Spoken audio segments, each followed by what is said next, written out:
Buenas tardes a todos. Bueno, entonces muchas gracias por asistir. Si María Fernanda, entonces, ¿tú consideras que podemos iniciar el punto?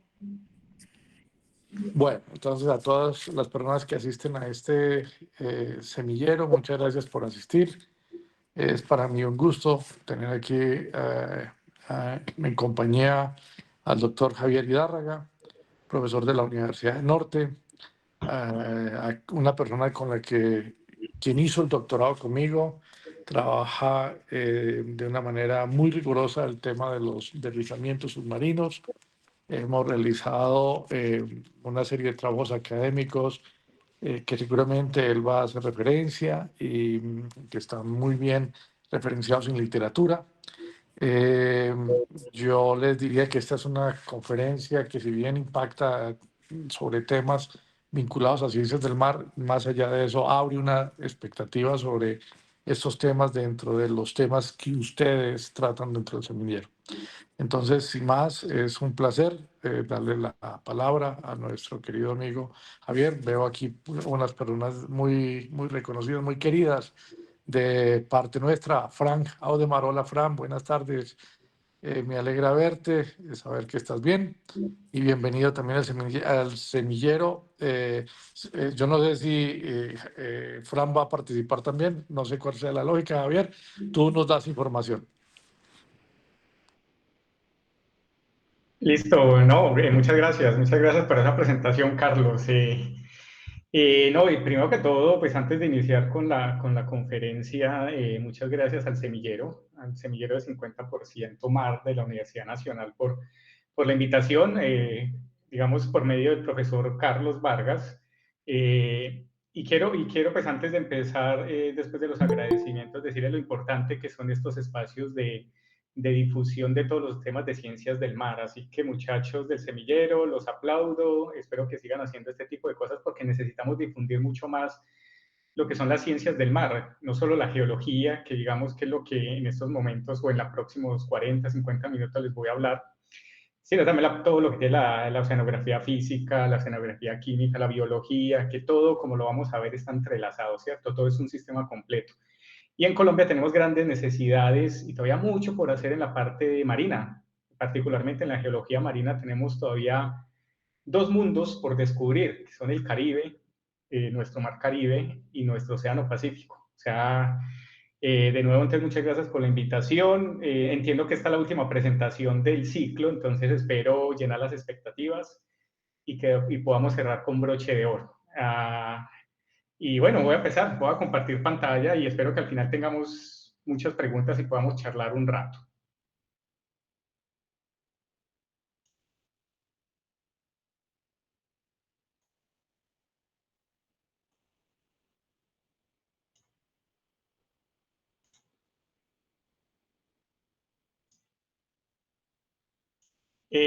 Bueno, antes de empezar, me confirman si están viendo la presentación, por favor, si me escuchan bien. Listo, perfecto. Voy a ocultar esta barrita y listo, perfecto. Bueno, listo. El título de esta conferencia es Deslizamiento submarino, ¿cierto? Siguiendo, digamos, todo el cronograma que tenían los muchachos del semillero. Como dijo el profesor Vargas, pues yo trabajo en la Universidad del Norte desde hace 4 años. Digamos que una de mis líneas de investigación es la geología marina. Entonces voy a tratar de mostrarles en estos 40, 50 minutos muchas cosas de las que hemos avanzado básicamente en el Caribe colombiano, que es donde más información disponible tenemos. Muchas de estas cosas las empecé durante mi doctorado en compañía del profesor Vargas, después en otros, digamos, digamos, momentos después de mi doctorado cuando trabajé con la DIMAR, el Centro de Investigaciones Hidrográficas y Oceanográficas del Caribe, y digamos que en los últimos años desde la Universidad del Norte. Esta es, digamos, la agenda. Les voy a hacer una pequeña introducción donde más o menos les explico o trato de explicarle qué son los deslizamientos submarinos, porque son importantes estudiarlos, básicamente. Después vamos a ver cómo es la expresión geomorfológica de esos deslizamientos en el fondo marino, ¿cierto? Después, cuáles son las metodologías de estudio que necesitamos aplicar para hacer este tipo de investigaciones. Después les voy a hablar un poquito de geoamenazas asociadas a los deslizamientos y vamos a hacer énfasis, digamos, un poquito más en lo que son los tsunamis, ¿sí? Digamos que porque son de los eventos que más impacto pueden tener sobre nuestras costas, que puede generar un deslizamiento. Y les voy a mostrar algunos ejemplos bien bonitos de deslizamientos que hemos identificado, estudiado, descrito en el Caribe colombiano y unas breves conclusiones. Y los deslizamientos submarinos, es decir, a lo que le llamamos deslizamientos submarinos, recuerden que este término de deslizamiento submarino es como un genérico, ¿cierto? Porque si nos vamos, digamos, al rigor de la ciencia, hay muchos tipos de movimientos en masa del fondo marino, el slide, el slump, el flujo de escombros, pero digamos que todo lo agrupamos dentro del término genérico que son deslizamientos submarinos. Y digamos, ese término que es un poco informal lo utilizamos inclusive en paper, en este tipo de charlas. Entonces, es para hacer esa claridad. Hoy vamos a hablar de deslizamientos submarinos, pero no vamos en ningún momento, digamos, a hablar particularmente de un tipo de deslizamiento, sino que los estamos agrupando todos. Estos eventos pueden ser los eventos naturales más grandes del planeta, ¿sí? Ahorita vamos a ver los tamaños. Y ocurren en todos los márgenes continentales, pasivos, activos y en todos los rangos, prácticamente en todos los rangos de profundidad del agua. Pueden ocurrir en zonas de pendientes muy bajas, imagínense, menos de 4 grados y viajar por grandes distancias. Es decir, cuando se encadena un movimiento de estos, puede viajar inclusive por más de 1000 kilómetros hasta que la masa se detiene por completo. En volumen, pueden ser 3 órdenes de magnitud más grandes que los deslizamientos que observamos acá en la parte emergida. ¿Esto qué importancia tiene? Que es uno de los mecanismos más importantes de transferencia de sedimentos en el planeta. Es decir, es uno de los mecanismos que lleva más sedimentos desde las partes someras de la costa hasta básicamente las cuencas profundas.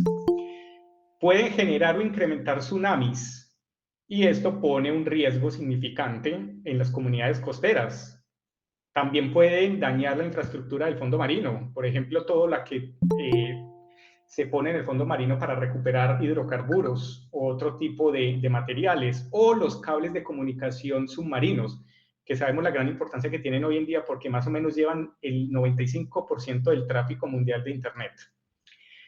Y por otro lado, ya está demostrado y se tiene muy buena información que los depósitos, grandes depósitos de deslizamientos submarinos tienen un papel muy importante en la localización y en la geometría de reservorios de hidrocarburos, así como la distribución de esas facies y más o menos cómo pueden ser las trampas estratigráficas y los sellos de esos sistemas petrolíferos o de hidrocarburos. Si observan la tablita de la derecha, estamos viendo aquí una serie de eventos, digamos, naturales, y los volúmenes y las frecuencias promedio. Y en la imagen de la izquierda les muestro en este polígono rojo más o menos el contorno de uno de los deslizamientos submarinos más grandes del planeta, que es el deslizamiento de Estorega, que queda costa afuera de Noruega. Ese deslizamiento, que más o menos ocurrió hace 8000 años, movió más o menos un poquito más de 3000 kilómetros cúbicos. Creo que más o menos 3200 kilómetros cúbicos movió todo ese deslizamiento submarino. Entonces tengan en cuenta ese número, 3200 kilómetros cúbicos. Por ejemplo, aquí abajito estamos hablando de los eventos de inundación más grandes de un río en el planeta. Miren la escala, 0.03 a 0.06 kilómetros cúbicos. O sea, una cosa muy chiquitica comparada con, por ejemplo, el deslizamiento de Estorega. Aquí, flujo de sedimentos anuales más grandes del río Amazonas, que es uno de los ríos más grandes del planeta y que más carga sedimentaria traen a lo largo de su recorrido. Solamente 0.4 kilómetros cúbicos, imagínense, 0.4 kilómetros cúbicos. Y si sumamos todas las descargas de sedimento de todos los ríos por un año, solo me suma más o menos 6 kilómetros cúbicos. Entonces comparemos todas las descargas de los ríos de todo el planeta en un año, 6 kilómetros cúbicos contra un solo evento de un deslizamiento submarino que ocurrió en costa afuera de Noruega, que tiene más de 3000 kilómetros cúbicos. O sea, ahí nos estamos dando la idea de qué tan grandes pueden ser los deslizamientos submarinos. Pero el deslizamiento de Estorega no es el más grande, digamos, reportado a la fecha. El más grande documentado es el deslizamiento de Agulas, que queda costa afuera de Sudáfrica, más o menos por aquí donde estoy señalando con el puntero láser, más o menos aquí se puede ver un poquito la cicatriz del deslizamiento. se cree que movió más o menos 20.000 kilómetros cúbicos este deslizamiento, más o menos tiene unos 750 kilómetros de longitud y tiene una edad más o menos, no está bien determinada, pero puede ser post-Plioceno. O sea, teníamos Astorga, que ya es muy grande, es gigante, 3.000 kilómetros cúbicos, y el más grande reportado hasta ahora, más o menos 20.000 kilómetros cúbicos. ¿Cómo se originan y qué me controla, digamos, la génesis de los deslizamientos submarinos? Hay muchos factores, muchos procesos geológicos que ocurren que me pueden desencadenar un deslizamiento submarino, o que una pendiente, digamos, llegue a las condiciones de estar casi para deslizarse, que solo llegue otro evento o otras condiciones para que ya desencadene el movimiento de la masa, ¿cierto? Te recuerden que para yo generar el colapso de una pendiente, ¿sí? O el deslizamiento de una pendiente, puedo hacer dos cosas: o incrementar los esfuerzos que están actuando sobre ese material, esa es una de las formas, o la otra forma es reducir la resistencia de esos materiales, ¿cierto? Digamos que esas dos formas extremas son las que yo puedo hacer para que una pendiente se vuelva inestable y se deslice. Aquí en la segunda columna tengo básicamente como cuáles son los procesos más importantes que llevan a eso, a que se incremente el estrés o que se reduzca la resistencia. Entonces, por ejemplo, aquí tenemos sobreempinamiento de la pendiente, que básicamente, ¿cómo lo puedo tener? Por fallamiento, plegamiento, diapirismo, o sea, tectónico, o por grandes acumulaciones o grandes tasas de sedimento. Eso también puede hacer que una pendiente se sobreempine, o procesos erosivos. También puede incrementar los esfuerzos por sacudida sísmica, o sea, por terremotos, o por carga por olas, o huracanes, tsunamis, tormentas. Esos eventos pueden hacer que una pendiente submarina se desestabilice y se deslice. Y para reducir la resistencia a los materiales, tengo básicamente que exceder la presión de poros de fluidos de poros, en los poros.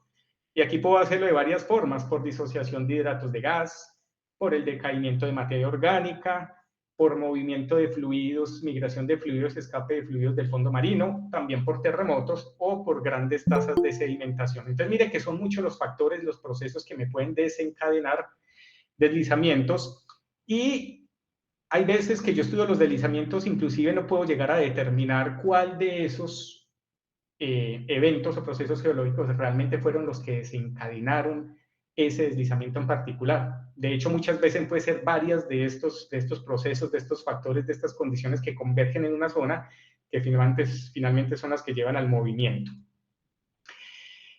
Esto es muy importante, las pendientes del fondo marino, porque nosotros tenemos en mente, por los deslizamientos que ocurren en la zona emergida, que casi siempre están ligados a altas pendientes en las cordilleras, en los taludes de las carreteras, en los valles, que ocurren siempre en pendientes altas. Pero si observamos esta estadística de cómo se reparten los deslizamientos submarinos de acuerdo con la pendiente, miren que la mayoría ocurren en pendientes menos de 4 grados, o sea, una pendiente casi horizontal, digámoslo así, ocurre en la mayoría. Aquí está el rojito, 8%, 2 grados, 11%, 3 grados, 18%, 19%, más del 50% de los deslizamientos submarinos a nivel mundial, pues que están bien descritos, han ocurrido en pendientes menores de 4. Y si nos vamos a mayores que 10, de 10 grados, realmente son pocos los eventos. Entonces, eso es algo muy importante en los deslizamientos submarinos, que no necesitamos grandes pendientes para que ocurran. Ustedes dirán que ¿por qué es importante el estudio de los deslizamientos submarinos? Los deslizamientos submarinos son muy importantes desde el punto de vista obviamente científico, pero también social, económico y ecológico. ¿Qué es lo que pasa? Que nuestro conocimiento de los deslizamientos submarinos son mucho más restringido si lo comparamos con los deslizamientos en la parte emergida. Obviamente, ¿por qué? Por la facilidad que tenemos de estudiar los que están emergidos y, digamos, la dificultad que tenemos para acceder a información o acceder al fondo marino para estudiar un deslizamiento submarino. Aquí básicamente resumí 5, digamos, razones por las cuales son importantes estudiar los deslizamientos submarinos. La primera, son agentes modificadores del paisaje submarino. Ya lo vimos, un solo evento puede transportar hasta miles de kilómetros cúbicos de sedimento. Pero ojo que no es solo sedimento. Con ese sedimento vienen grandes volúmenes, por ejemplo, de carbono orgánico, ahorita que está muy de moda todo el tema de secuestro de carbono orgánico por el cambio climático y todo esto. Pero aparte de eso, también contaminantes, microplásticos, etc. Obviamente potenciales geoamenazas, ya se los mencioné y ahorita vamos a ver un poquito más de estos. Los deslizamientos pueden dañar la infraestructura que tenemos en el fondo marino, sean cables de telecomunicación, plataformas de producción y tuberías, y pueden desencadenar tsunamis. ¿Sí? Y tenemos unos ejemplos que ahorita les voy a mostrar a nivel mundial de deslizamientos que han causado tsunamis que han sido bastante fatales para la...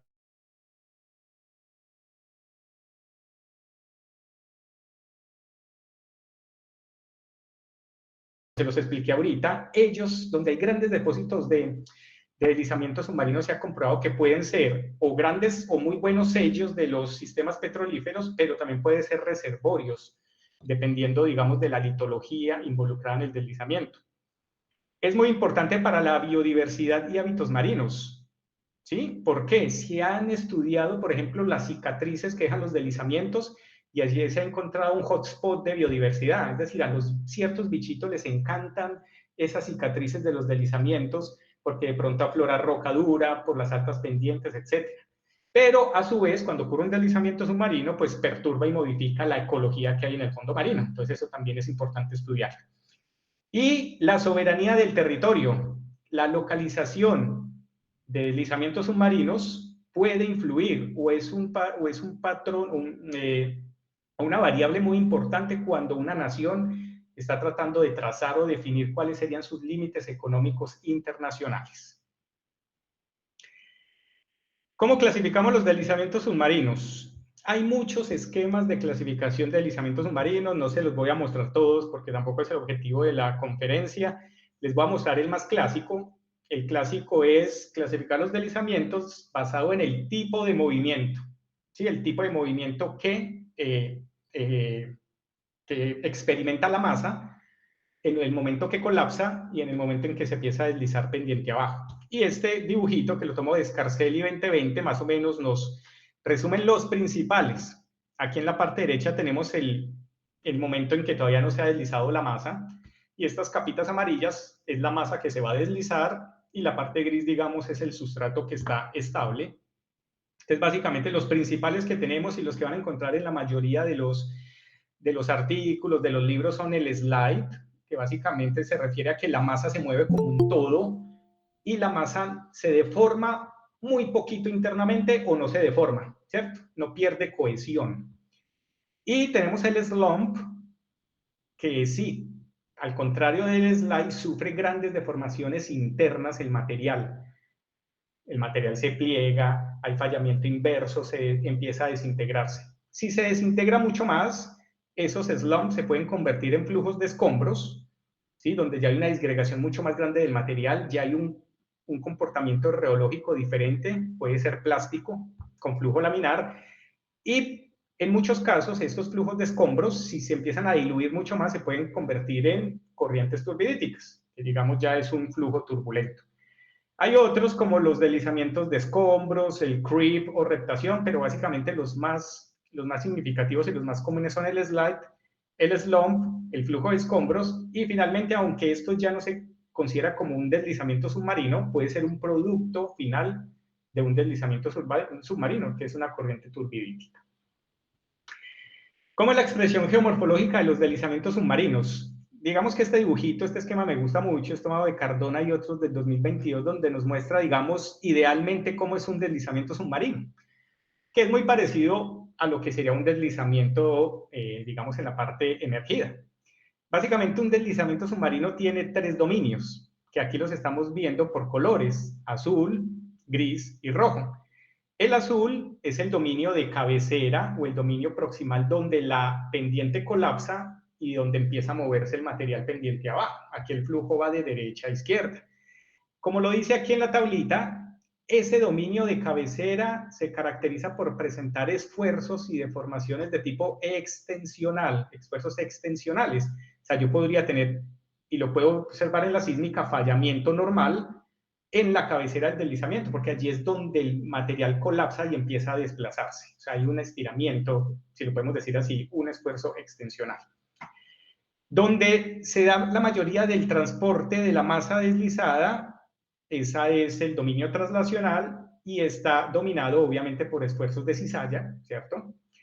Y la parte distal o la que llamamos del pie del deslizamiento, que es donde se deposita la gran mayoría de la masa deslizada.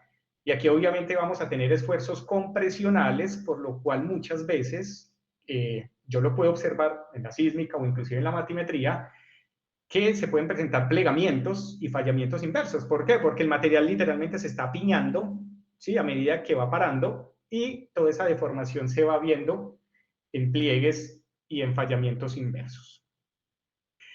Obviamente hay muchos indicadores geomorfológicos en cada uno de esos tres dominios. No los voy a presentar aquí por cuestiones de tiempo, pero por ejemplo la parte de la cabecera, que es extensional, voy a tener bloques y ruilles extensionales, voy a tener fisuras o grietas en la parte de la corona del deslizamiento, voy a tener fallamiento normal. En la parte intermedia, donde hay fallamiento por cizallas, puedo tener fallas, digamos, horizontales, fallas de cizallamiento horizontal. Puedo tener lo que llamamos rampas, ¿sí? Rampas por donde se deslizó el material, y en la parte distal generalmente podemos observar lo que llamamos sistemas de plegamiento y cabalgamiento, ¿sí? Digamos así, tal cual, podemos hacer un comparativo con los que son de origen tectónico, o sea, plegamientos y fallamiento inverso, porque aquí hay esfuerzos compresivos, ¿cierto? Entonces, cuando yo estoy haciendo el estudio de un deslizamiento submarino y tengo muy buena información, probablemente sísmica 3D, es probable que yo pueda observar mucho de estos indicadores, de estos rasgos, y muchos de ellos son indicadores cinemáticos, o sea, me indican hacia dónde se movió la masa, ¿sí? ¿Cuál fue la dirección en la cual se movió la masa? Y bueno, aquí les traigo unos ejemplos de imágenes batimétricas, ¿sí?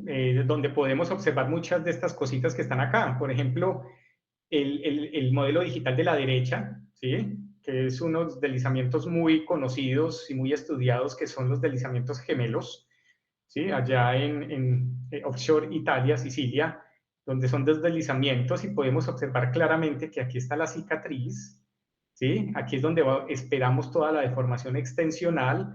Todo esta es la parte de translacional, o sea, deformación por cizalla, y aquí empezamos a ver como una especie de rugosidades en el fondo marino, que probablemente es la expresión batimétrica de todos esos plegamientos y de todos esos fallamientos inversos que se dan en el pie del talud. Este de aquí a la izquierda se ve muy bien.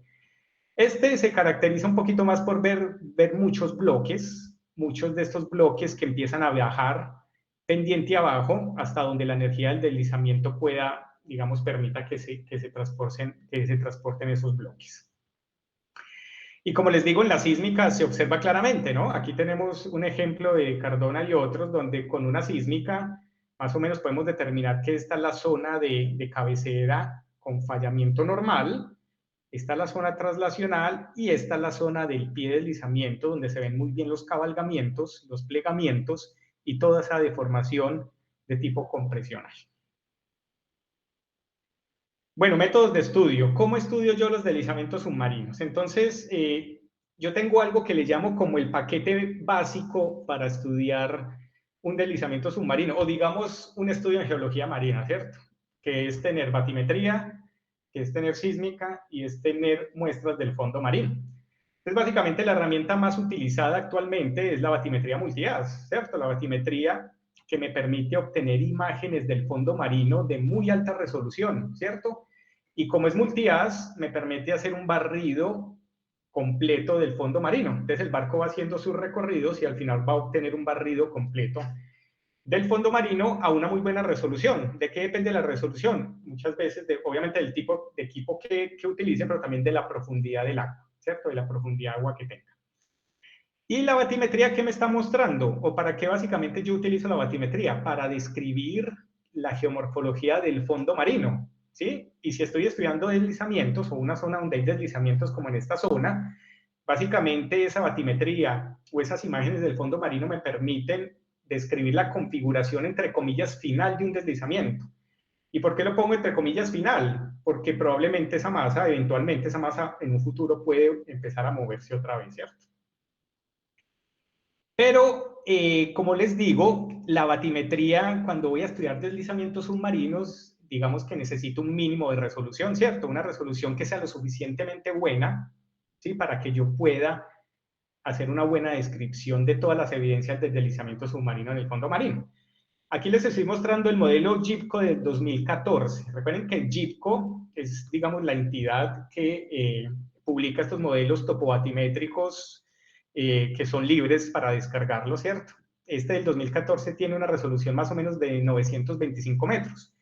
Y si yo observo aquí el Caribe colombiano o esta zona del Caribe, pues digamos que a esta escala o a esta resolución, digamos, me entrega muy buena información, ¿cierto? Observo aquí el cinturón deformado del norte de Panamá, todo el cinturón deformado del sur del Caribe, puedo ver aquí como un lóbulo antiguo, subreciente del abanico submarino del Magdalena, puedo ver unos montes submarinos aquí en la cuenca Colombia, el Ruiz de Beata, toda la parte de San Andrés, digamos que a esta escala, pero si yo ya quiero hacer un estudio de mayor detalle y le hago zoom a una de esas zonas, digamos que ya la resolución de esos 925 metros ya no me ayuda mucho, ¿cierto? Mire que ya no puedo distinguir muchas cosas al detalle que quisiera. Entonces, cuando tengo que hacer un estudio semidetallado, que sería en el caso de los deslizamientos submarinos, necesito una mayor resolución. El modelo GIPCO se mejoró el año pasado, 2023, ya tiene una resolución de 450 metros. Miren que si lo comparamos con el anterior se ve más limpio, ¿cierto? La información se ve un poquito más depurada, pero al final, si quiero hacer un zoom o un detalle, sigo, digamos, sintiéndome un poquito más frustrado, un poquito frustrado porque no me da, digamos, la resolución para hacer un estudio detallado. Entonces necesito una batimetría multi-haz, ¿cierto? Una batimetría multi-haz que me permita al menos llegar a resoluciones de 70 metros, 50 metros, 30 metros o máximo 100 metros para tratar de identificar los, digamos en este caso, los deslizamientos, ¿cierto? Digamos que afortunadamente en Colombia en los últimos años se ha avanzado mucho en la batimetría multi-haz. Ya esta imagen probablemente está desactualizada porque ya todo el Caribe colombiano tiene batimetría multi-haz, es decir, ya tenemos toda esta parte que está aquí en blanco ya con información multi-haz, todos estos huequitos que tienen por aquí. Bueno, la plataforma continental no, pero digamos todo lo que está el continental hacia la parte profunda ya la tenemos en batimetría multi-haz y eso ha sido una gran noticia, un gran avance porque eso nos ha permitido avanzar mucho en el conocimiento de, al menos de la parte del Caribe. Este modelo que les estoy mostrando puede estar está constituido de varios sets de datos que pueden estar entre 30 y 70 metros de resolución. Pero miren el cambio, si yo hago un zoom a la zona que les estaba mostrando en los anteriores, miren el cambio. Aquí sí puedo observar los rasgos perfectos, inclusive le puedo hacer más zoom y puedo seguir viendo cosas con una resolución impresionante. Este es San Andrés, este es la isla de Albuquerque, esta es la isla de este-sureste, aquí se ve la expresión lineal muy bonita del sistema de fallas de Hess, que es la que limita, digamos, la cuenca Colombia con la parte del archipiélago de San Andrés. Entonces aquí los tenemos comparados, miren, GIPCO 2014-2023, realmente no me muestra mucho detalle cuando quiero ser un poquito tener mucha más información más pequeñita, digámoslo así, más detallada, pero la batimetría multi-haz definitivamente ya me abre otro panorama, ¿cierto? Otro panorama. Y es esta información de abajo la que hemos aprovechado en los últimos años para avanzar en mucho del conocimiento que tenemos ahorita del Caribe. Con la batimetría, ¿yo qué más puedo hacer? Es decir, yo puedo hacer un estudio geomorfológico cualitativo, que digamos que es el método estandarizado, el que se ha utilizado hasta los últimos años, el tradicional. Pero ahorita, digamos, con toda la tecnología computacional que tenemos, hay que, digamos, meterle números a la vaina, ¿cierto? Entonces puedo hacer cálculos de modelos dependientes, modelos de aspecto, modelos de curvatura, calcular índices morfométricos, que es una lista impresionante de índices morfométricos que yo ahorita le puedo calcular no solo un deslizamiento, sino en general al fondo marino, a los cañones submarinos, para tratar de encontrar patrones numéricos que yo al final pueda relacionar a una tendencia y tratar de explicarla desde el punto de vista geológico, genético de un deslizamiento. Entonces, esto generalmente es lo que hacemos, ¿no? A partir de la batimetría, hacemos varios modelos dependientes de curvaturas porque eso nos ayuda a delimitar los cuerpos que estamos buscando. Por ejemplo, aquí en la batimetría se ve muy bien como estos lóbulos que probablemente son deslizamientos, pero aquí en el modelo de pendientes, mire que yo puedo trazar el borde muy claro, ¿sí? Porque ahí hay un cambio de pendiente abrupto y el modelo de pendientes me lo muestra espectacular. Lo mismo que el modelo de curvatura. Aquí me muestra muy bien estos cuerpos. Y por ejemplo, los cañones me lo resalta de una manera muy bien.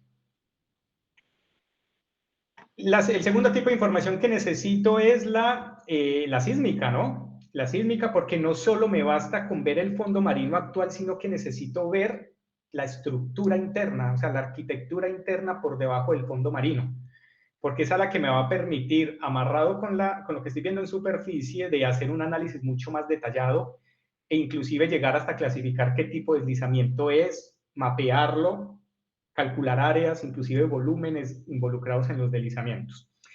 Obviamente hay muchos tipos de sísmica, muchas resoluciones de sísmica, desde la regional que yo llamo, la que se ha utilizado en la industria petrolera, donde pues la sísmica penetra varios kilómetros por debajo del fondo marino, a sísmicas que son mucho más someras, pero me da una resolución mucho más grande, ¿cierto? Entonces hay sísmicas, por ejemplo, esta que estamos observando aquí en la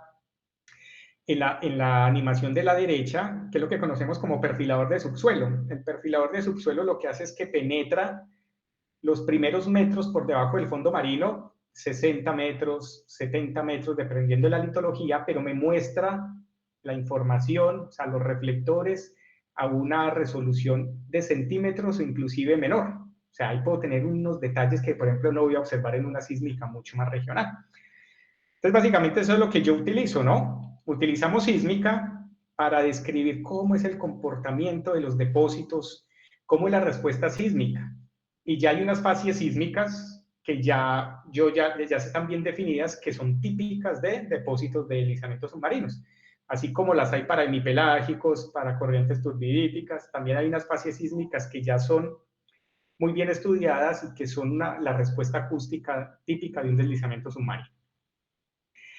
Y por último, para completar como el combo básico, es tratar de obtener muestras del fondo marino, ¿sí? Porque yo puedo tener imágenes muy lindas, batimétricas y sísmicas, pero si me falta la geología, la litología, digamos que ahí me quedo un poquito corto, ¿cierto? Lo ideal es tener la litología y esto se hace a partir de muchos tipos de muestreadores de fondo marino. El de la izquierda es el que conocemos como piston corer, ¿sí?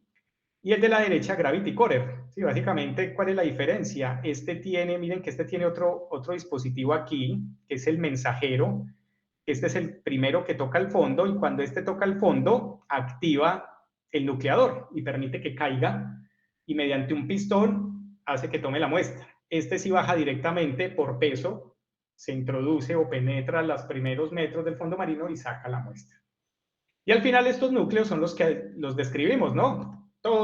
Digamos, todo el protocolo sedimentológico para describir las fases, la composición, la geoquímica y si es posible llegar a datar, ¿cierto? A datar eventos, eso sería lo ideal. Entonces hay muchos tipos de muestreadores. Estos son los que sacan núcleo, ¿cierto? Estos son los que se llaman box corer o en caja. Realmente es dependiendo del objetivo. Si yo necesito solamente los primeros centímetros del fondo marino, pues puedo utilizar un box corer, 30, 50 centímetros del fondo marino. Ya si quiero ir más profundo, y recuerden que entre más profundo vaya, me estoy yendo más atrás en el tiempo geológico. Entonces utilizo este tipo de instrumentos de aquí de la derecha, que pueden alcanzar los piston corer gigantes, no sé, más de 30, 40 metros fácilmente. Aquí rápidamente les quería mostrar un video. Queremos saber si funciona espérenme, devuelvo y aquí debería funcionar. Esto es un video de la llegada de un piston core al fondo marino. Ese es el mensajero, o sea, este es el trigger. Este aparatico cuando toca el fondo es el que el piston core todavía no ha tocado el fondo, es que hace que el mecanismo se dispare y el piston core caiga y penetre y saque la muestra, ¿cierto? Entonces, básicamente, ahí están recogiendo una muestra casi a los 800 metros de profundidad. Entonces, él penetra, ¿sí? En el barco se mide todo, por ejemplo, la tensión del cable. Ya se sabe cuándo el piston corer penetró y en ese momento se empieza a recuperar el cable por el cambio en tensión y se saca la muestra hasta llevarla a cubierta. Allí se saca la muestra, ¿sí? Se etiqueta, se limpia, se etiqueta, y después se hacen todos los análisis que se le debe hacer a este tipo de muestras. Digamos que ese es el combo mínimo que yo llamo. Entonces, batimetría sísmica y muestras del fondo marino. ¿Sí? Pero últimamente hay algo que se llama las herramientas emergentes. No les voy a dar mucho énfasis a esto, pero básicamente aquí está lo que llamamos batimetrías multitemporales, ¿Qué es una batimetría multitemporal? Que yo barro la misma área en diferentes épocas, dependiendo de la zona, o comparar batimetrías de varios años para ver cuáles son los cambios que ocurrieron en ese lapso de tiempo en el fondo marino. Miren que aquí vemos muy bien la aparición de nuevos deslizamientos submarinos, al comparar batimetrías de diferentes años. Aquí estamos viendo una animación que vienen de batimetrías de alta resolución de diferentes años, donde vemos cómo se mueven las formas de fondo a lo largo de los cañones submarinos. Todas estas formitas en media luna son formas de fondo que se originan por el paso de flujos de sedimento. Esas formas tienden a migrar corriente arriba, y aquí en esta animación, comparando batimetrías de varios años, vemos perfectamente cómo migran esas formas de fondo. Y todo lo que llamamos los ROVs, ¿no? Los vehículos operados remotamente, que hay de todos los gustos, de todos los tamaños, de todas las profundidades, con todos los aditamentos y equipos que ustedes quieran. Aquí les muestro un video de un ROV que está en el fondo marino y que tiene un pequeño box scorer en la mano robótica y va a sacar una muestra de sedimento de esa parte del fondo marino. Obviamente es una muestra de los primeros 10, 15 centímetros, pero como les digo, depende del objetivo del estudio, esos 15 centímetros de sedimento me van a ser muy útiles y me van a dar mucha información. Recuerden que los ROVs son operados remotamente. O sea, hay una persona en el barco que literalmente está sentado como si fuera un gamer, manejando la mano robótica y manejando todo lo que es el vehículo operado remotamente. Listo, básicamente eso serían a grosso modo los métodos de estudio, ¿cierto? Entonces ahorita ya entremos en materia. Vamos a hablar un poquito de las geoamenazas relacionadas a deslizamientos submarinos.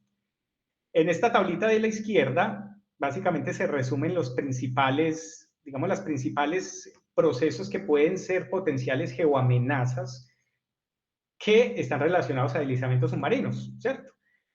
Los tsunamis, digamos que son los más famosos porque son los que más impacto o potencial impacto dañino tienen sobre la costa y sobre la infraestructura. Pero también tenemos los cables submarinos, que también nos impactan mucho porque manejan más del 95% del tráfico de Internet a nivel mundial. Todo lo que son las tuberías, toda la infraestructura que tenemos en el fondo marino para exploración y explotación de hidrocarburos.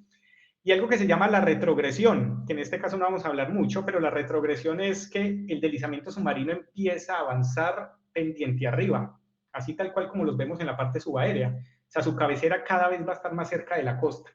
Y en zonas donde tenemos, por ejemplo, plataformas muy estrechas, plataformas continentales muy estrechas, esas cabeceras de esos deslizamientos pueden estar muy cerca de la costa y ser muy peligrosos para toda la infraestructura que tenemos allí, puertos, incluso aeropuertos, todo el desarrollo de tuberías, de cables de comunicación, etc.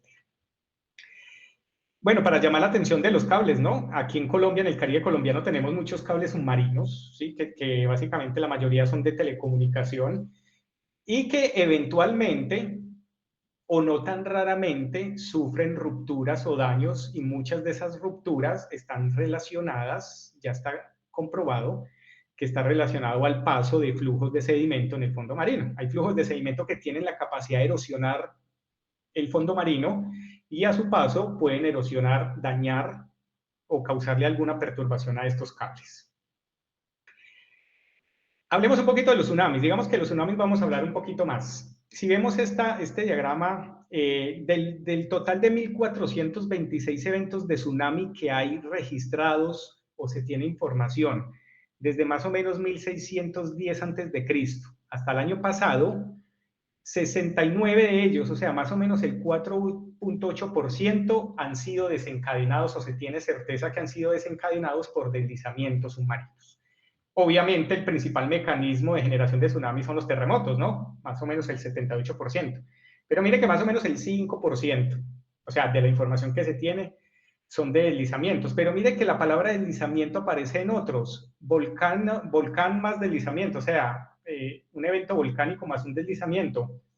O una erupción volcánica, deslizamiento y terremoto. O sea, el deslizamiento puede aparecer, digamos, en una bolsa de procesos, que lo que llamamos procesos en cascada, ¿no? Un terremoto pequeño, relativamente pequeño, me puede generar un deslizamiento submarino, y el deslizamiento submarino me genera el tsunami. Eso es lo que llamamos un proceso o un evento en cascada, ¿cierto? O una erupción volcánica puede producir un deslizamiento y el deslizamiento me produce el tsunami. O sea que si sumamos estas tres o estas cuatro donde aparece la palabra deslizamiento, más o menos es el 12% de todos los eventos de tsunami que el deslizamiento tuvo alguna participación. Hay algunos tsunamis históricos o prehistóricos que ya están bien caracterizados, que fueron causados por deslizamientos submarinos. El deslizamiento de Estorega que les hablé ahorita, que fue hace más o menos 8.000 años, ya está comprobado que causó un tsunami, porque a todo lo largo de la costa de Noruega, en las Islas Feroes, en las Islas Shetland, aquí en el norte de Escocia, se encontró el depósito de tsunami, se dató y coincide más o menos con la edad del deslizamiento de Estorega. Después, a partir de modelamientos numéricos, más o menos, digamos que hay una coherencia entre el tamaño del deslizamiento, el depósito del tsunami, el tamaño que pudo haber tenido el tsunami. Entonces ya está comprobado. Es un tsunami producido por un deslizamiento prehistórico. En 1929, el terremoto del Grand Banks, aquí en la costa este de Estados Unidos, causó tsunamis más o menos entre 3 y 7.5 metros de altura, pero el tsunami no fue causado por el terremoto, porque ahí hubo un terremoto, sino que el terremoto causó aquí en el talud continental un gran deslizamiento submarino. El deslizamiento submarino causó el tsunami y el deslizamiento a su vez se transformó en corrientes turbidíticas que fueron rompiendo cables submarinos a lo largo de su paso. Entonces este evento está muy bien estudiado porque se tiene exactamente el tiempo exacto en que se fueron rompiendo los cables submarinos, se pudo calcular las velocidades del flujo turbidítico, se estudió muy bien dónde estaba la corona del deslizamiento y el tamaño del tsunami que causó. Entonces ese ha sido uno de los ejemplos más bonitos a nivel mundial de estudio de un tsunami por un deslizamiento submarino. Aquí en California, este deslizamiento que es conocido como el deslizamiento de Palos Verdes, ha sido datado en 7.500 años y se cree por modelamientos, digamos que esto no está tan comprobado, que pudo haber causado tsunamis de 12 metros de altura. Más o menos aquí se tiene el tamaño, largo por ancho del deslizamiento. Aquí en Centroamérica, en la zona de subducción de Cocos, hay grandes deslizamientos. El deslizamiento de Nicoya, más o menos de 10 kilómetros cúbicos, pudo causar tsunamis de 27 metros de altura. Esto es a partir de modelamientos numéricos. Este que es muy reciente, 1998, muy famoso en Indonesia, se presentó un terremoto. El terremoto causó un deslizamiento en el talud continental. Aquí se ve claramente la cicatriz del deslizamiento. El deslizamiento me causó el tsunami y el tsunami inundó la costa y causó la muerte de más o menos 2.200 personas. Aquí está el depósito muy bien en esta fotografía de la arena del tsunami.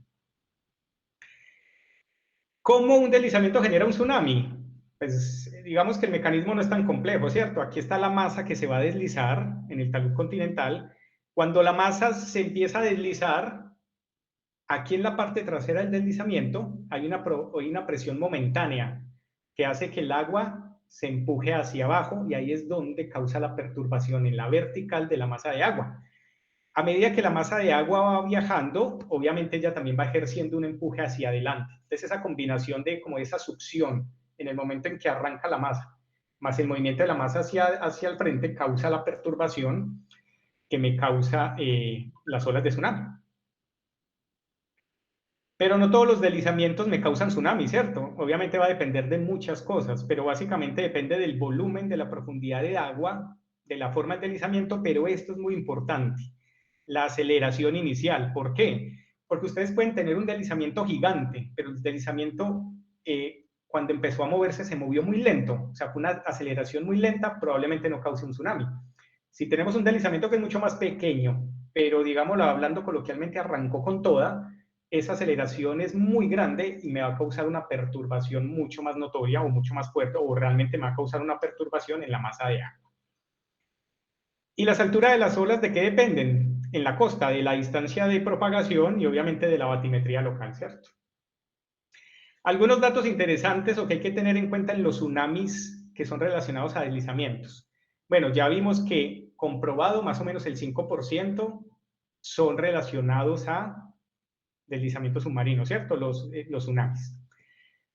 Deslizamientos pequeños pueden causar tsunamis potencialmente dañinos. Un ejemplo es la Polinesia Francesa en el 99, ¿cierto? Donde un deslizamiento muy pequeño, pues relativamente pequeño, comparado con los Estoregas, etcétera, 0.0025 causó un tsunami que causó muchos estragos en la costa. Eventos muy grandes son capaces de generar grandes olas que viajan cientos de kilómetros. Un ejemplo son Grand Banks, que más o menos tuvo un volumen de 200 kilómetros cúbicos, el de Estorega, que más o menos movió máximo 3.500 kilómetros cúbicos. Y esto es muy importante.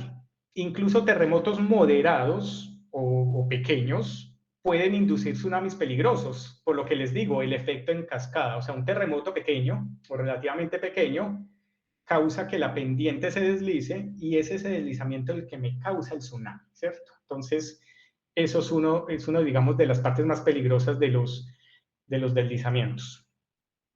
Bueno, ahorita les voy a mostrar unos ejemplos bien bonitos del Caribe colombiano para ir terminando la presentación.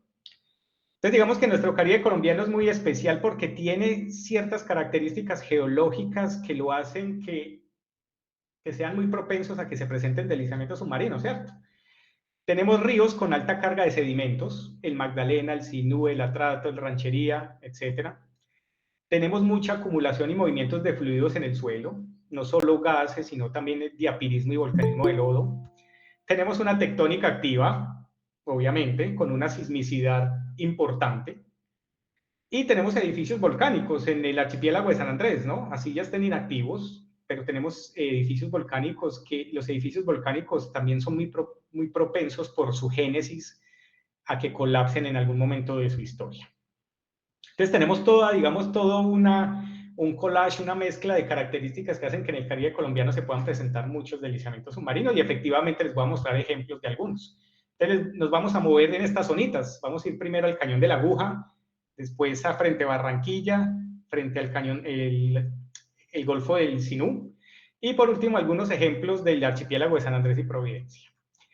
Entonces, este es el cañón submarino de la Aguja, es un cañón muy grande que tiene su cabecera cerca a Buritaca, en la Sierra Nevada de Santa Marta. Miren, esta imagen se ve muy bonita, desemboca más o menos por allá casi a los 3.200 metros de profundidad, tiene un poquito más de 115 kilómetros de longitud. Y obviamente como es muy común en los cañones submarinos, por todos los procesos que pasan allí, que se presenten muchos deslizamientos submarinos. Entonces aquí tenemos grandes cicatrices en la parte, realmente a lo largo de todo el cañón. Pero les estoy mostrando la parte final del cañón antes de desembocar en la cuenca, donde tenemos grandes cicatrices de deslizamientos submarinos. Incluso tenemos geoformas parecidas a terrazas, ¿sí?, en las vertientes del cañón submarino que son producidos realmente por esos deslizamientos submarinos, ¿cierto? Frente a Barranquilla, aquí está Barranquilla, aquí desemboca el río Magdalena. Mire que el río Magdalena desemboca directamente en el cañón submarino del Magdalena. Es decir, cuando construyeron los tajamares del río Magdalena para extender el canal navegable, prácticamente los llevaron a la cabecera del cañón submarino. Pues muchos de los sedimentos que trae el río Magdalena probablemente se están yendo por el cañón submarino, parte se puede estar depositando en estas cuencas intratalud, pero mucho de él puede seguir viajando y llegar hasta la parte profunda de la cuenca. Aquí les voy a mostrar un ejemplo de un deslizamiento submarino muy bonito que tenemos acá. Es un deslizamiento submarino complejo, porque parece que tiene varias cabeceras o varias escarpes de la zona donde se originó el movimiento. Y esta parte rugosita que ustedes ven aquí es el depósito del deslizamiento. Es rugosa, ¿por qué? Porque tiene muchos bloques, ¿sí? O sea, se deslizaron muchos bloques que fueron viajando con toda la masa deslizada y realmente probablemente él quería seguir viajando, pero chocó contra este ridge, que es la expresión en el fondo marino de todos esos plegamientos y cabalgamientos del cinturón plegado del sur del Caribe. Entonces aquí vamos a ver. Si hacemos un corte batimétrico, aquí vemos claramente, este es el escarpe donde se deslizó el material y todas estas protuberancias que salen de un fondo marino muy irregular son bloques. Y esos bloques, algunos de esos pueden tener hasta 80 metros de altura o 100 metros de altura con respecto al fondo marino que lo rodea, ¿cierto? Son realmente bloques muy grandes. Y también tenemos una sísmica que pasa por el deslizamiento. Entonces observamos, es la parte de la cabecera y toda esta fase sísmica que ustedes ven como desordenada, caótica, esa es la fase típica o una de las fases sísmicas típicas de depósitos de deslizamiento. Entonces todo este es el depósito del deslizamiento. Probablemente este sea uno más antiguo y este sea el más nuevo, el que está aquí en el fondo marino. Aquí se ven los bloques que están sobresaliendo por encima del fondo marino. En el cinturón del Sinú, o sea, entre Cartagena y entrando el Golfo de Urabá, hay unos ejemplos espectaculares de deslizamientos submarinos. Digamos que es una zona muy activa, ¿sí? Muy prolífica en deslizamientos submarinos de todo tipo. Entonces aquí ya el norte está cuadrado hacia arriba y aquí les voy a mostrar estos tres que son muy bonitos, ¿sí? Miren, todas estas colinas submarinas son esos ridges estructurales del cinturón plegado, ¿cierto? Son plegamientos que son producto también del fallamiento inverso que hay en el subsuelo. Y miren que asociado a estas colinas o a estos ridges estructurales hay tres grandes deslizamientos, que son como los trillizos. Los más bonitos es este del medio y este de acá. Digamos que este está un poquito más fragmentado y un poquito más difuso. Pero básicamente este sería el contorno más o menos de lo que serían los deslizamientos. El más grande puede tener un poquito más de 90 kilómetros cuadrados, el más pequeño casi 31 kilómetros cuadrados. Miren que el fondo marino es muy irregular, o sea, es muy rico en bloques, ¿sí? En bloques este tipo de deslizamientos. Y aquí también se tiene una imagen sísmica donde se ve muy bien el deslizamiento submarino, este de la mitad. Aquí es el escarpe, ¿cierto? O sea, este es el ridge, es la parte frontal del ridge, y todo esto es el deslizamiento submarino. Y aquí se ve perfecto los bloques, que también pueden alcanzar más de 100 metros de altura con respecto al fondo marino. Estos son imágenes del archipiélago de San Andrés y Providencia. Esta es la isla Cayos Este-Sureste, que queda un poquito como al suroriente de San Andrés. Entonces, digamos que aquí tenemos la parte terminal de lo que sería la parte arrecifal, ¿cierto? La parte arrecifal. Aquí tenemos una gran cicatriz, como en forma de anfiteatro, o sea, en algún momento colapsó. Recuerden que estos son edificios volcánicos, ¿no? Todos los corales de San Andrés, del archipiélago, crecieron sobre un basamento volcánico. Y estos basamentos volcánicos son muy proclives a colapsar. Entonces aquí tenemos un gran colapso de este ridge volcánico y aquí se ve claramente el depósito, ¿cierto? También se ven algunos bloques que sobresalen del fondo marino, un fondo marino rugoso como geomorfología, lo que llamamos homoqui, ¿no?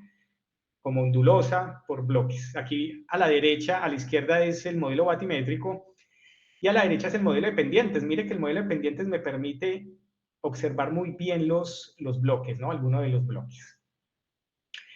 Este Roncador es nuestra isla más oriental del archipiélago de San Andrés, y lo mismo, Roncador, su flanco noroccidental en algún momento colapsó, y aquí vemos de nuevo un fondo marino muy rugoso porque es muy rico en bloques. Todo este sería el depósito, ¿cierto? Aquí vemos una gran cicatriz, ¿sí? que produjo en algún momento el colapso de esta parte del edificio volcánico y quizás también de la parte del quiebre de la plataforma arrecifal. Colapsó y aquí se ve bien en la geomorfología.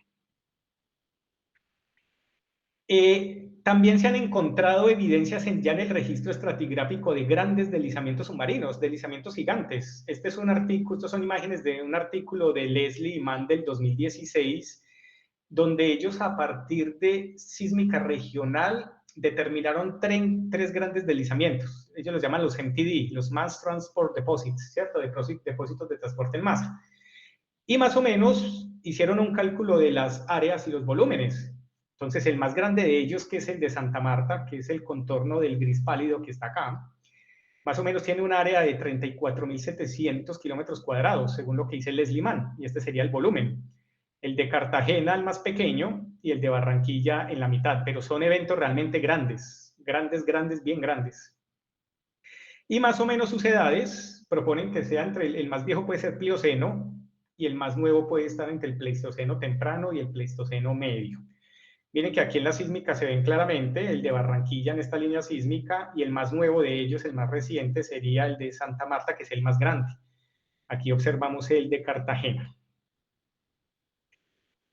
Recientemente nosotros, esto es un trabajo que estamos preparando, a partir de, tuvimos la oportunidad de acceder a una sísmica mucho más moderna, mucho mejor que la que trabajó Leslie Mann, y con una grilla mucho más densa, digámoslo así, con mucha más información.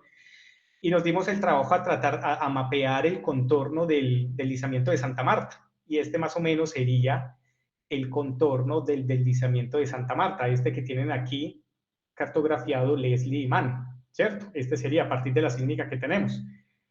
Aquí tenemos un ejemplo de una línea sísmica que más o menos va, digamos, sur-norte, y aquí vemos claramente la fase sísmica muy diferente a lo que está por debajo y por encima del deslizamiento de Santa Marta. Mire que realmente es un evento muy grande, ¿cierto? Que se ve a esta escala perfectamente.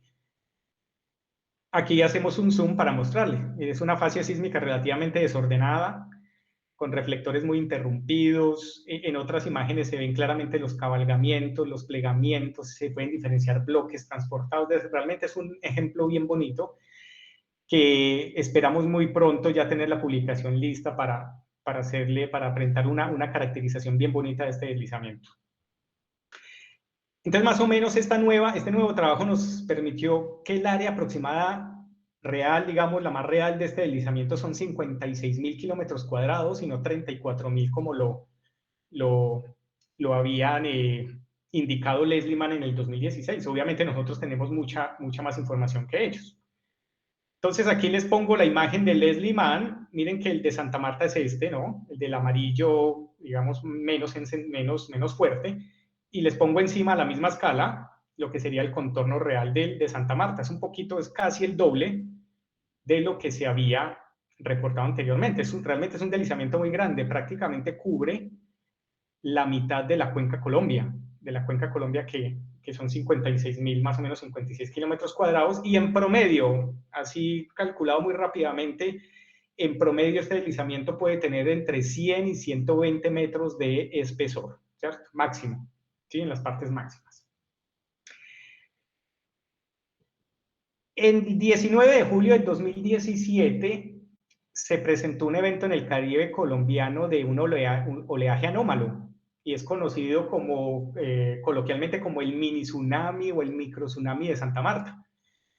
Entonces, eso que están leyendo ahí lo tomé del diario El Heraldo de Barranquilla, de una persona que vive en Tasajera, Magdalena. Entonces ella dijo que vimos una ola no tan grande, pero enseguida el mar retrocedió como 100 metros.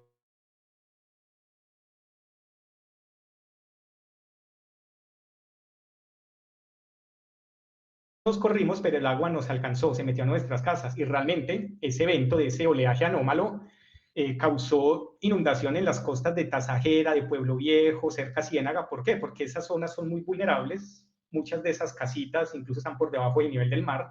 Entonces hay muchos videos de la inundación, no solo en la parte costera, sino en las calles de Tasajera y todo. Entonces digamos que eso se conoce como el mini tsunami o el micro tsunami de Santa Marta. Realmente fue un evento pequeño, pero nos encendió las alarmas que nosotros no necesitamos un tsunami de 2 o 3 metros para que cause estragos en nuestras comunidades. Necesitamos solamente un tsunami de 1 metro, menos de 1 metro, para que cause y afecte a estas comunidades que son tan vulnerables, ¿no? Entonces, también hay que educar mucho a la gente, porque la gente empezó a ver que el mar retrocedió, y en vez de buscar un sitio relativamente alto o alejarse, se fueron a la playa a hacer los videos, ¿cierto? Entonces, para los científicos, pues los videos son muy valiosos, pero digamos que para las comunidades eso es muy peligroso, ¿cierto? Cuando vemos que el mar retrocede, lo que tenemos que es alejarnos del mar, que probablemente va a venir una ola o varias olas que nos pueden causar daños o estragos. ¿Qué pasó? La DIMAR, que es la entidad encargada de monitorear como el estado del mar en Colombia, ellos reportaron oficialmente que más o menos a las 8:20 de la mañana se registró una perturbación del nivel del mar en un rango de más o menos 50 centímetros, eso en las boyas que ellos tienen en la zona. Ellos dicen que en ese momento o en esos días no hubo ningún evento meteorológico, ¿sí? Ni un ciclón tropical, ni un mar de leva que pudiéramos relacionarlo a ese oleaje anómalo. El Servicio Geológico no reportó ocurrencia de ningún evento sísmico en ese momento. Y algo muy importante, más o menos a la misma hora en que empezó a llegar el oleaje a la costa, las empresas de cables submarinos reportaron 2 rupturas de sus cables, más o menos a 3.500 metros de profundidad. Todo eso me lleva a decir que el origen más probable de este evento fue un deslizamiento submarino. Obviamente el mar no se quedó con lo que no es de él. Toda la basura que le echamos al mar, él aprovechó este evento de oleaje y dijo, les devuelvo toda su suciedad, humanos. Ahí vea, televisores, neveras, llantas, todo eso llegó con las sucesivas olas que llegaron, estos en las playas de Santa Marta. Y más o menos esto fue lo que pasó. Esta fue la zona donde se observó, digamos, las olas más grandes, ¿cierto? Digámoslo así, o las que causaron mayor inundación, porque también en la boya de La Guajira, de Riohacha, se alcanzó a registrar una pequeña perturbación del nivel del mar. Pero básicamente estos son los, digamos, los testigos ya presenciales que dijeron, uy, la ola y me inundó la casa y todo eso, más o menos fue en esta zona, ¿no? Acá es Barranquilla, Ciénaga, está la Ciénaga Grande, Tasajeras por acá, Pueblo Viejo, que es donde más se inundó. Te recuerden, aquí fueron las rupturas de los cables, ¿no? La primera ruptura del cable fue acá, más o menos, y la segunda ruptura del cable fue acá. Entonces aquí tenemos una serie de cañones submarinos que más o menos desembocan en esta zona. Entonces la hipótesis es que en alguna zona de estas que tenemos por aquí se produjo el deslizamiento submarino. Ese deslizamiento causó la perturbación en el agua, en la columna de agua, empezó a formarse las olas de tsunami que llegaron a la costa, pero el material, el deslizamiento empezó a viajar pendiente abajo, probablemente sufrió algunas transformaciones de flujo, eventualmente se transformó en corriente turbidítica que tiene mucha más energía, mucha más capacidad de viajar grandes distancias y tiene más capacidad erosiva. Y esos flujos, cuando salieron acá, probablemente fueron los que erosionaron el fondo marino y causaron el daño en los cables. Digamos que ese pudo haber sido lo que pasó en ese momento. Solo por mostrarles una sísmica de la zona donde probablemente, es decir, eso no lo tenemos todavía, digamos, determinado con certeza, de la zona donde pudo haber causado el deslizamiento submarino. Entonces es una zona donde tenemos, como digo, como a lo largo de todo el talud continental, evidencias de deslizamientos submarinos en el pasado. Aquí tenemos unos depósitos muy bonitos, pero aquí en el talud continental, en estos cambios del pendiente, estas capas de sedimento, estos depósitos, realmente pueden ser muy susceptibles a derrumbarse, ¿no? A ponerse en movimiento. Entonces, probablemente una de estas partes del talud continental que tiene esta geomorfología convexa pudo haber sido muy inestable, se desestabilizó por cualquier cosa de todo lo que les mostré anteriormente, causó el deslizamiento, el tsunami y después la ruptura de los cables submarinos. Bueno, ya para terminar, porque creo que me estoy pasando el tiempo, me disculparán. Las conclusiones, pues realmente, más que conclusiones, es llamar la atención. Hay evidencias contundentes de la ocurrencia de múltiples deslizamientos submarinos en el Caribe colombiano, en todos los ambientes de talud abierto, en ambientes de quiebre de plataforma continental, en el cinturón deformado del Sinú, en el archipiélago de San Andrés, que es otro ambiente muy diferente. Digamos, en todo lado tenemos deslizamientos submarinos, tanto en el registro estratigráfico como en el fondo marino actual, que el Caribe colombiano tiene toda una configuración geológica y tectónica que, entre comillas, es perfecta, digámoslo así, para que haya susceptibilidad a que se presente inestabilidad de pendientes, y esos deslizamientos pueden ser potencialmente tsunamigénicos. Y lo que digo, tenemos que seguir implementando estrategias sistemáticas de investigación en geología marina, no podemos perder el impulso, hemos avanzado mucho, tenemos muy buena información en el Caribe, en el Pacífico no tanta, pero tenemos que seguir haciendo investigación sistemática desde estos semilleros, desde la academia, pero junto con la industria y el Estado colombiano, porque esto nos conviene a todos. Y desde una perspectiva multidisciplinar, es decir, no solo el geólogo, el geofísico, el estratígrafo, el paleontólogo, el biólogo, el oceanógrafo, todos tenemos que ver, el sociólogo para la parte de las comunidades, todos tenemos que ver en esto que son las geoamenazas. Y eventos en cascada, ¿cierto? Lo que les acabo de decir, es un enfoque que tenemos que dar. Eventos que desencadenan otros eventos. Y ese evento me desencadena otro evento que al final el último es el que me puede afectar a mí como persona y como comunidad, ¿cierto? Entonces tenemos que hacerle ese seguimiento a esos eventos.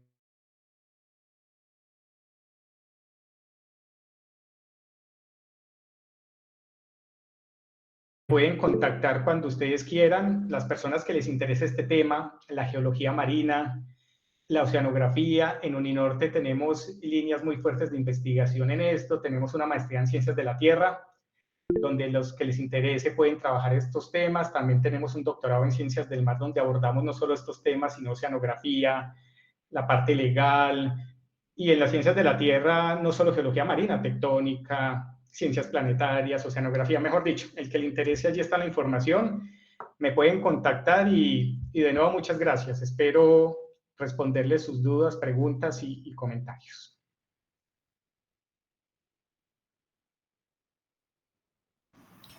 Hola Javier, yo tengo una pregunta para vos. Sí, señor. En cuanto a los peligros geológicos que trae o las geoamenazas que representa todo este cuento de los deslizamientos en la parte de la exploración de petróleo, ¿qué incidencia puede tener esto? Porque se está pensando en perforación costa afuera, enfrente de las costas del Golfo, en el Sinú, en Cartagena, ¿sí? Entonces, ¿cómo podría afectar eso una actividad petrolera? No, la puede afectar totalmente. Lo que yo digo Por es... eso, pero decir, en el análisis que ustedes están haciendo, obviamente es una amenaza, pero ¿qué tan fuerte puede ser para desarrollar un campo petrolero en costa afuera, enfrente de las costas del Mar Caribe, ¿sí? Sí, no, Colombiano? sí, Arnaldo, sí, gracias por la pregunta, es muy importante. Es decir, cuando una empresa petrolera, cuando se tiene un proyecto de exploración y explotación de recursos costa afuera, digamos que dentro de todo el manejo que se le da, en alguna de las etapas de los momentos tiene que haber un análisis de estos, de lo que ellos llaman los georriesgos, ¿no? De geoamenazas. Y dentro de esos tiene que estar el componente de todo lo que es deslizamientos submarinos o lo que llamamos de procesos de flujos gravitatorios de sedimento, etcétera, etcétera. Digamos que eso debería estar ya estudiado por las empresas. Ellos van a hacer la explotación o van a poner la infraestructura, eso debería ser, eso debería ya tenerse. Un estudio de esos es lo mínimo para asegurar, decir que no puede, digamos, que no es una zona altamente riesgosa o es muy susceptible a deslizamientos submarinos, y si lo es, tomar digamos, las medidas, ¿no? Obviamente nosotros desde la academia lo que hacemos es hacer los estudios, hacer las publicaciones, la información está allí. Muchas veces hemos hablado con algunas empresas del sector como Ecopetrol, se han mostrado bastante interesados en emprender este tipo de estudios más detallados de geoamenazas porque ellos lo necesitan realmente, con todo lo que se puede venir de exploración del gas en el Caribe colombiano. Esto tiene un gran futuro, es decir, investigaciones en geoamenazas marinas hay que hacerlo, y hay que hacerlo como les digo, muy sistemáticamente y muy seriamente para que todos estos proyectos puedan desarrollarse. Energías renovables, si vamos a montar estas granjas eólicas en la plataforma continental, también tenemos que estudiar todo esto de amenazas, diapirismo de lodo, vulcanismo de lodo, tectónica activa, los movimientos en masa, todo lo que queremos hacer, todo lo que llamamos economía azul. Un componente importantísimo, vital, que hay que hacer es todo lo que tenga que ver con geoamenazas marino-costeras. Eso hay que hacer. Okay. Gracias.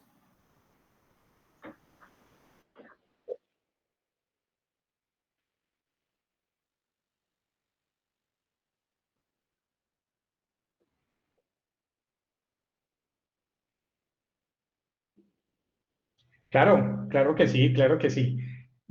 Hay varias formas de diferenciar los tipos de deslizamiento, ¿cierto? Entonces tenemos, incluso hay veces desde la batimetría, dependiendo de la expresión morfológica que tenga en el fondo marino, yo ya puedo inclusive dar una clasificación si fue, por ejemplo, un slide, un slump o inclusive un flujo de escombros, dar una aproximación. Ya después con la sísmica es otro dato fundamental, viendo las estructuras que hay, el tipo de deformación, ya puedo también saber, y por la fase sísmica, si fue un slide, un slump o un flujo de escombros.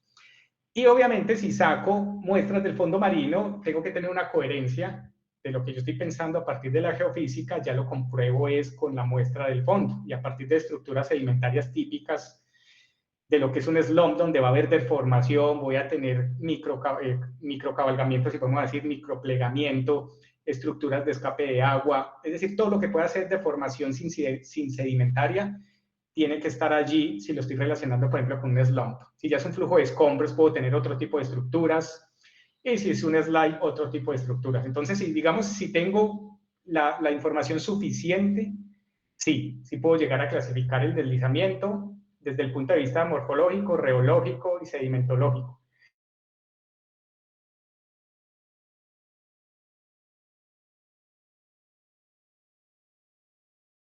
No hemos podido avanzar mucho en, digamos, en hacer una clasificación mucho más rigurosa, pero sí, totalmente se puede, desde geofísicamente, sedimentológicamente, se puede.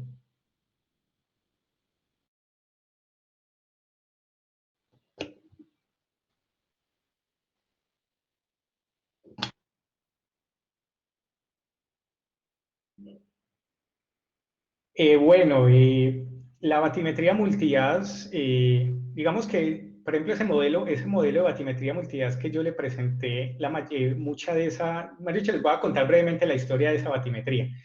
Mucha de esa batimetría del Caribe colombiano, más que todo la profunda, de la Cuenca Colombia, Archipiélago de San Andrés y Providencia, fue adquirida por buques colombianos del CIOH, de la DIMAR. Entonces, digamos que ellos son los gestores o los, digamos, entre comillas, no los dueños, pero sí los que, digamos, vigilan la utilización de esa batimetría. Esa batimetría también la DIMAR se la entrega oficialmente al Servicio Geológico, que es la entidad colombiana que, digamos, resguarda, cuida y maneja la información geológica del país, no solo de la parte emergida, sino submarina. Entonces, digamos que toca hacer las gestiones pertinentes para poder acceder a ese tipo de información, para qué se va a utilizar, con qué fines se va a utilizar, y yo creo que no debería haber lío de poder acceder a este tipo de información, ¿cierto? Porque digamos que si es para temas netamente científicos o académicos que van antes a beneficiar a Colombia, entonces no. Yo diría que no hay ningún problema, hay que hacer las gestiones, la vuelta, el papeleo que hay veces es engorroso, pero seguro se puede acceder a esa batimetría, claro que sí.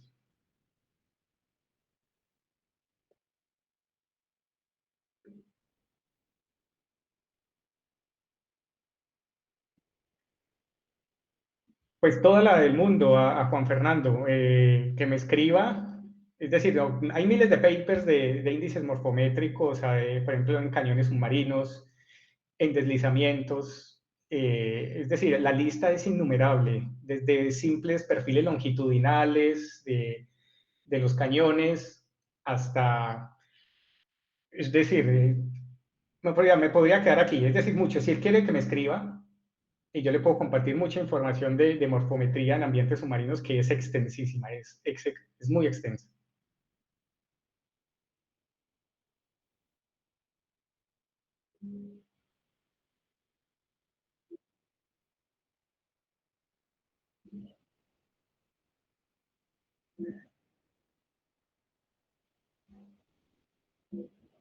¿Cómo sería? ¿Cómo sería? Perdón.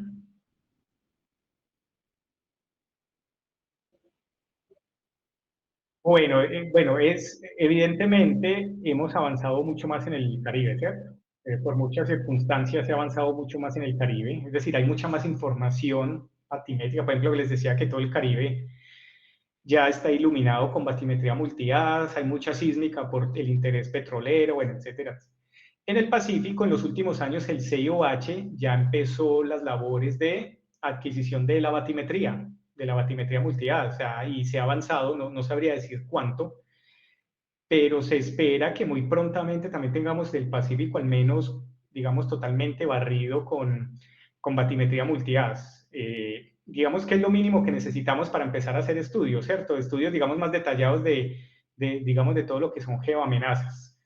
Entonces, no, es tener, digamos, la voluntad, el interés que, pues al menos nosotros los científicos, los geólogos lo tenemos. Hay veces se dificulta mucho es poder acceder a la información, o porque no exista, obviamente, o porque hay veces es difícil acceder porque de pronto esa zona en particular está siendo explorada para algún tipo de yacimiento o de material.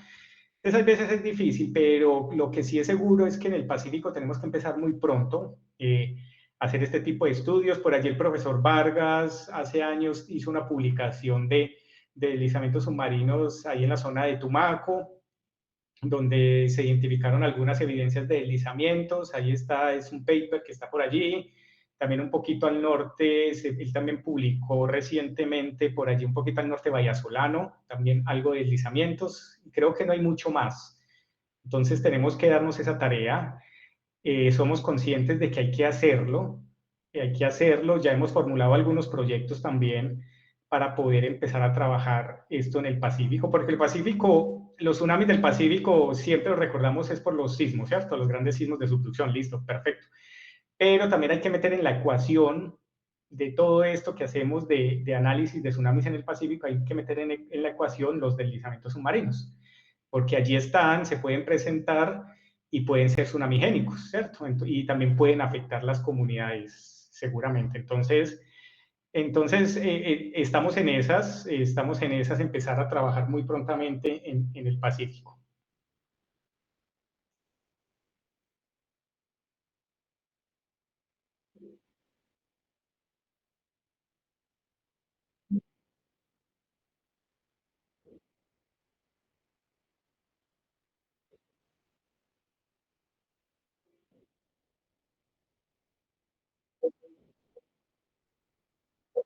La pregunta de David se entrecortó un poquito, que ¿cómo sabemos si va a pasar un evento pronto o algo así?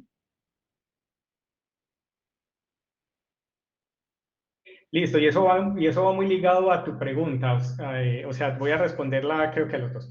Digamos que uno de los mayores retos cuando estudiamos deslizamientos submarinos es hacer monitoreo, ¿cierto?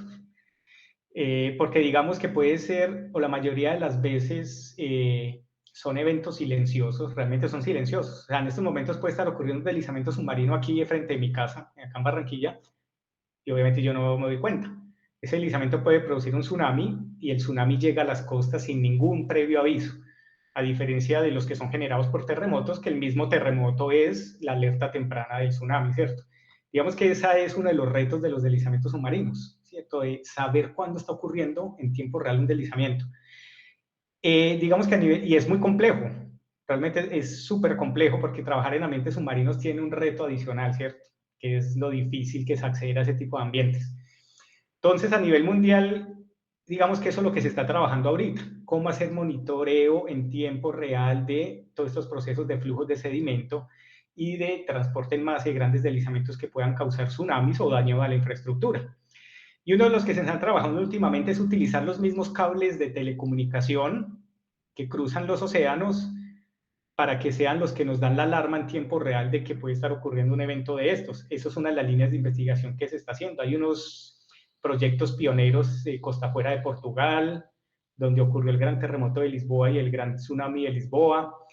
Creo que en el Mediterráneo hay otros, en varias partes del mundo.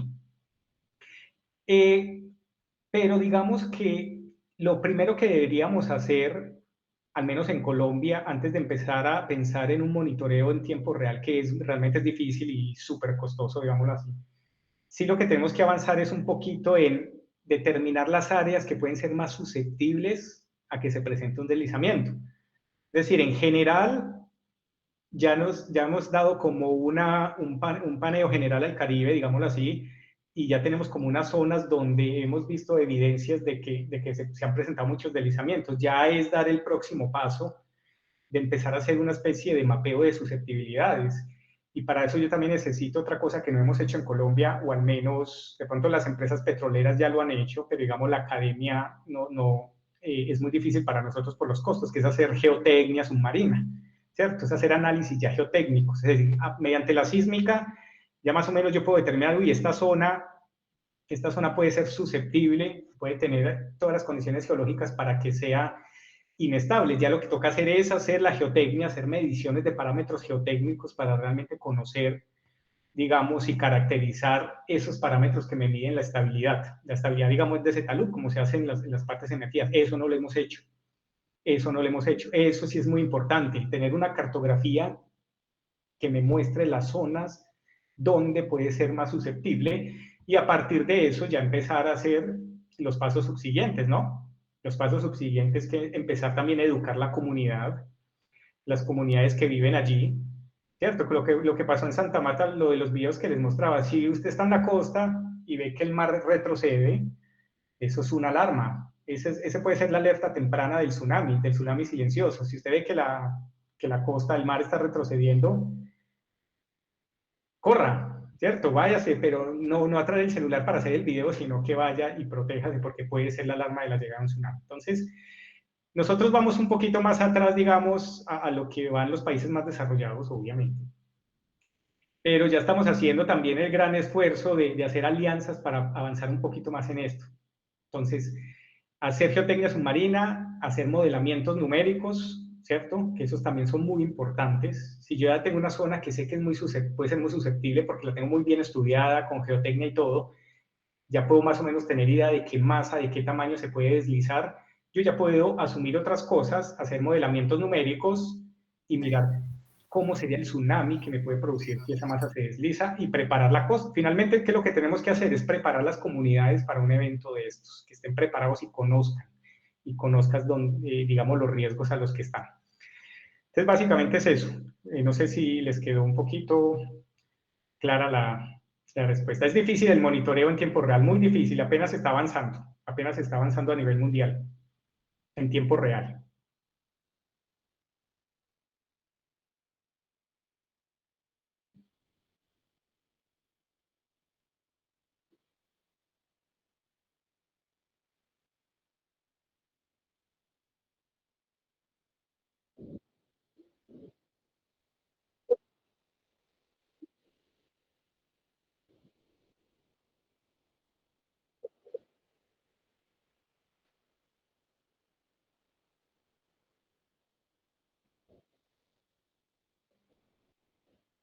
La de cuál, perdón, qué pena, es que se entrecortó.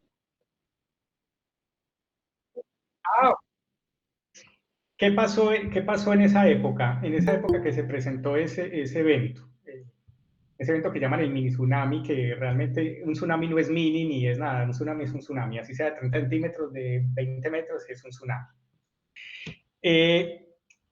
¿Qué es lo que qué pasó ese día? Listo, se presentó toda esta alarma, que el oleaje y todo, sacó el comunicado de IMAR, entonces, digamos, yo en esa época estaba siendo asesor de ellos, de DIMAR en el proyecto de Plataforma Continental, y empezamos a analizar una información.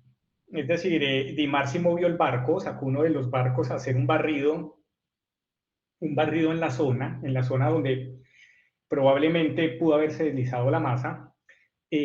Analizamos la información junto con la parte oceanográfica, las mediciones de las anomalías del nivel del mar en las diferentes boyas que había. Como les dije, una que hay por Riohacha también captó un poquito de anomalía, mucho más pequeña. Inclusive horas después, en la boya de San Andrés también una pequeña perturbación, ¿sí? Que muy interesante, ¿no? Probablemente, obviamente muy pequeñita porque San Andrés está muy lejos, pero para horas después, como también se notó por allí. Analizamos toda la información y no llegamos en esa época digamos, a una conclusión así de decir aquí fue el deslizamiento, aquí está la evidencia del deslizamiento, no lo pudimos lograr. Como muchas cosas que pasan en Colombia, lastimosamente pasó como la efervescencia del momento, ¿cierto? Y como finalmente no pasó mucho, se inundaron algunas casitas, pero digamos algo que lamentar, pues así grave no. Entonces digamos que cuando no es eso, las cosas se van dejando a un lado, ¿cierto? Entonces digamos que no se hizo mucho más. Se hicieron algunos modelamientos numéricos con los datos de las rupturas de los cables, la hora a la cual empezó a llegar el oleaje a la costa y la hora donde se identificaron las anomalías en las boyas. Es un modelamiento numérico y más o menos se puede determinar como una zona donde pudo haberse originado digamos, el deslizamiento digamos, para que todas esas variables tuvieran sentido. Lastimosamente, Dana, la cosa quedó ahí, se puede retomar porque algunos datos existen, poder hacer más modelamientos numéricos probablemente, volver a revisar los datos que se adquirieron en la época, a ver si se ve algo más que podamos decir aquí de pronto fue el deslizamiento. Bueno, es decir, no es algo que podemos desechar, ¿cierto? Desecharlo, ya pasaron varios añitos, pero ahí está. O sea, no se llegó a nada conclusivo, tampoco hemos hecho publicaciones al respecto, pero es un evento importante. Es decir, es un evento que al menos a nosotros los que trabajamos en este tema, dijo, mire, si ve que sí pueden pasar ese tipo de eventos en el Caribe, porque el Caribe lo tenemos como que no tsunamis, inclusive hay veces que no terremotos grandes, y por ende no tsunamis en el Caribe colombiano, lo cual es totalmente raro, ¿cierto? Es un ambiente sí, un poquito diferente al Pacífico, el Pacífico es más, es decir, sí tenemos eventos históricos grandotes, en el Caribe no, pero eso no significa que no hayan pasado y que no vayan a pasar. Entonces, tenemos que seguir estudiando. Otra cosa que no hemos hecho, y permítame me extiendo un poquito porque es muy importante, yo sé que aquí hay muchos estudiantes, es hacer estudios de paleotsunamis. Eso tampoco lo hemos hecho en Colombia. Entonces también tenemos que empezar a buscar evidencias de paleotsunamis en nuestras costas, ¿cierto? Tanto en el Pacífico como en el Caribe, sitios muy particulares donde yo diga que puede haberse, si ocurrió un tsunami, que se haya conservado el depósito, la capita de arena del tsunami, eso no lo hemos hecho, no lo hemos y eso lo tenemos que hacer porque, digamos, es otra información que nos va a nutrir, digamos, todo el modelo o todo, digamos, toda nuestra historia hacia atrás, ¿cierto? Toda la historia hacia atrás de la tectónica y toda esta geodinámica, ¿no? No solo tectónica, sino también de movimientos de masa y de flujos de sedimentos en el Caribe. Entonces es algo que también nos falta y los motivo también para que lo tengan en su mente de todo este tipo de cosas que no se han hecho, que perfectamente podemos empezar a hacer de una vez, ¿cierto? Entonces ahí les dejo la inquietud.